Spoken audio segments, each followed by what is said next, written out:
Dale Welps. I'm the Putnam County historian, and I volunteer at the Monterey Depot Museum. We're standing now on what the modern folks call Crazy George's Bridge, but what the old people just call the overhead bridge. It's a new concrete bridge now.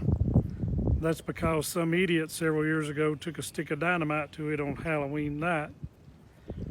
But people say that Crazy George was once a guy who was hit by the railroad, but he still yet warns people with a lantern about impending danger, and said that if you pull your car up on it and turn it off, it won't start again, and if you throw your keys over on the railroad, somebody will throw it back. Well, I wouldn't really try that, but there is a real story about a fellow by the name of Norman Stamps back in the 19-teens. He was going to get married to his sweetheart just the next Friday night, but on the Saturday night before, they had a pie supper at the Woodcliff Baptist Church. Now, he was just a little bit tipsy during that time, and he bought the wrong girl's pie. Well, that didn't set too well with his fiance, and didn't set too well with that girl's boyfriend.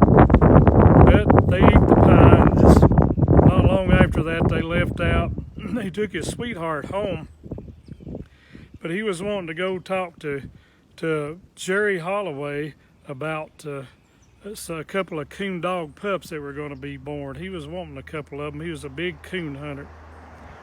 So off he went, but as he came down this way, he got a little bit more tipsy. And by the time he got here, Jerry Holloway saw what kind of condition he was in.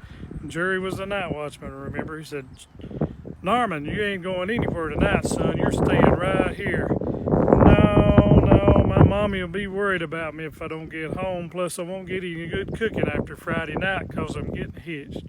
So off he went. The next morning, Sunday morning, before Jerry went home, well, it was his job to check down the cuts here to see if there was any fallen rock. So he was checking for rocks, and he found Norman's cap. Why, that crazy thing. He picked up the cap, and I'll give it back to him as soon as I see him next. Then he started walking down and found Norman's watch. And then he started finding parts of poor old Norman. He had been hit by the night train. So he went up to Bilbrey Station, and God help, and they came down in a couple of little speeders with wagons on the back of them. They picked up what they could and headed on back. And by the time they got up to Woodcliff Baptist Church, they was having service there, and they stopped there and went in and told what had happened. Now, his fiance was there, and they said she jumped up and screamed and passed out on the floor. But in just a few weeks later, she was married to another fellow. They tried to do a little murder investigation, what happened, but nothing was ever solved. And Norman, and it's spelled N-A-R, Norman, not Norman, is buried in the Shady Grove Cemetery.